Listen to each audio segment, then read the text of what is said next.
Steering చేతిలో లేదు, break మీద కాళ్ళు లేవు, సీట్లో డ్రైవరే లేడు. అయినా సరే కారు ట్రాఫిక్ను దూసుకుంటూ సిగ్నల్ చూస్తూ పక్కాగా డెస్టినేషన్కు రీచ్ అయిపోతుంది. ఏదో సైన్స్ ఫిక్షన్ సినిమాలో సీన్ అనుకుంటున్నారా? కానే కాదు, ఇది రియాలిటీ. నిన్న మొన్నటి వరకు మనం కథల్లో విన్న, సినిమాల్లో చూసిన ఫ్యూచరిస్టిక్ టెక్నాలజీ ఇప్పుడు అమెరికా వీధుల్లో పరుగులు తీస్తోంది. డ్రైవర్ సీట్లో మనిషి లేడు, కానీ కారు 100 కిలోమీటర్ల స్పీడ్తో దూసుకువెడుతోంది. అవును, అటానమస్ వెహికల్స్ లేదా రోబో ట్యాక్సీలు ఇప్పుడు రవాణా రంగాన్నే మార్చేస్తున్నాయి.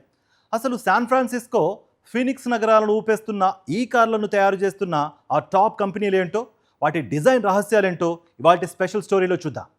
ప్రస్తుతం ప్రపంచంలో డ్రైవర్లెస్ కార్ల రేసులో నంబర్ 1 స్థానంలో దూసుకుపోతున్న కంపెనీ వేమో. ఇది మరేదో కాదు, గూగుల్కు చెందిన కంపెనీ. శాన్ ఫ్రాన్సిస్కో వీధుల్లో వీరు ఉపయోగిస్తున్న కారు మోడల్ జాగ్వార్ ఐ-పేస్. ఇది ఒక లగ్జరీ ఎలక్ట్రిక్ ఎస్యూవీ.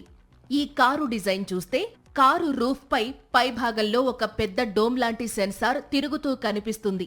అలాగే కారు చుట్టూ బంపర్లపై డజన్ల కొద్దీ కెమెరాలు, లిడార్ సెన్సార్లు అమర్చబడి ఉంటాయి. ఇవి కారుకు 360 డిగ్రీల చూపును ఇస్తాయి.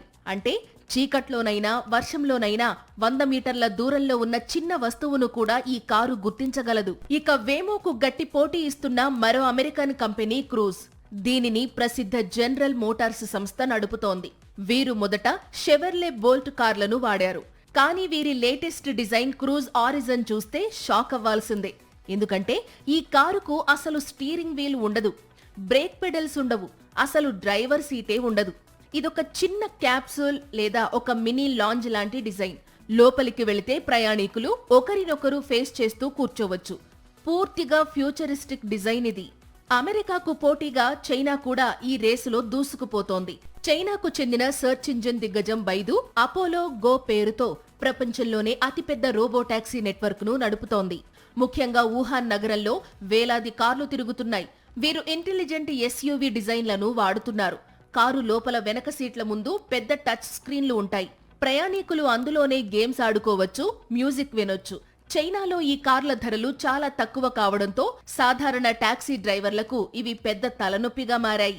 ఇంతకీ ఈ డ్రైవర్లెస్ కార్ల వల్ల మనలాంటి సామాన్య ప్రయాణికులకు వచ్చే లాభం ఏంటి? మనం రోజూ వాడే ఊబర్ క్యాబ్స్ కంటే ఇవి బెటరా అంటే అవుననే అంటున్నాయి లేటెస్ట్ రిపోర్ట్స్. ఎందుకంటే ఈ రోబో టాక్సీలతో జర్నీ చేస్తే జేబు ఖాళీ అవ్వదు, పైగా మైండ్ కూడా చాలా పీస్ఫుల్ గా ఉంటుంది. మొదటిది, టిప్స్ ఇచ్చే తలనొప్పి లేదు.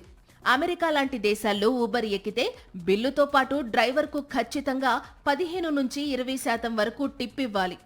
ఇవ్వకపోతే డ్రైవర్లు ముఖం మార్చుకుంటారు, రేటింగ్ తగ్గిస్తారు. కానీ రోబో టాక్సీలో అసలు మనిషే ఉండడు, కాబట్టి సింగిల్ పైసా కూడా టిప్ ఇవ్వాల్సిన అవసరం లేదు. No driver, no tip, full happy. రెండోది, ఊబర్ కంటే చాలా తక్కువ ధర. అవును, ఊబర్ లాంటి కంపెనీలు డ్రైవర్ల జీతాలు, కమిషన్ల కోసం ఎక్కువ ఛార్జ్ చేస్తాయి. పైగా వర్షం పడినా, ట్రాఫిక్ ఉన్నా సర్జ్ ప్రైజింగ్ అంటూ రేట్లు డబుల్ చేస్తాయి. కానీ రోబో టాక్సీలకు డ్రైవర్ జీతాల ఖర్చు ఉండదు. ముఖ్యంగా చైనాలో బైదు కంపెనీ నడుపుతున్న అపోలో రోబో టాక్సీల ధరలు సాధారణ ఊబర్, లోకల్ టాక్సీల కంటే 30 నుంచి 50% వరకు తక్కువగా ఉన్నాయి. అంటే సగం ధరకే ఏసీ కారులో లగ్జరీ ప్రయాణం అన్నమాట. వీటన్నిటికీ మించి డ్రైవర్ల కిరికిరి ఉండదు. క్యాబ్ ఎక్కగానే డ్రైవర్ ఏ మూడ్లో ఉన్నాడు అని భయపడక్కర్లేదు. రూట్ అటు కాదు ఇటు అని వాదించాల్సిన పని లేదు. ర్యాష్ డ్రైవింగ్ అసలే ఉండదు. మనకు నచ్చిన మ్యూజిక్ పెట్టుకుని ఏసీ ఫుల్గా ఆన్ చేసుకుని మహారాజులా ప్రయాణించవచ్చు. అందుకే ఇప్పుడు శాన్ ఫ్రాన్సిస్కో, వుహాన్ వంటి నగరాల్లో జనాలు ఊబర్ని వదిలేసి మరీ ఈ రోబో టాక్సీల వైపు క్యూ కడుతున్నారు. మరిన్ని అప్డేట్స్ కోసం ఛానల్ను సబ్స్క్రైబ్ చేయండి. నోటిఫికేషన్స్ కోసం బెల్ ఐకాన్ పై క్లిక్ చేయండి.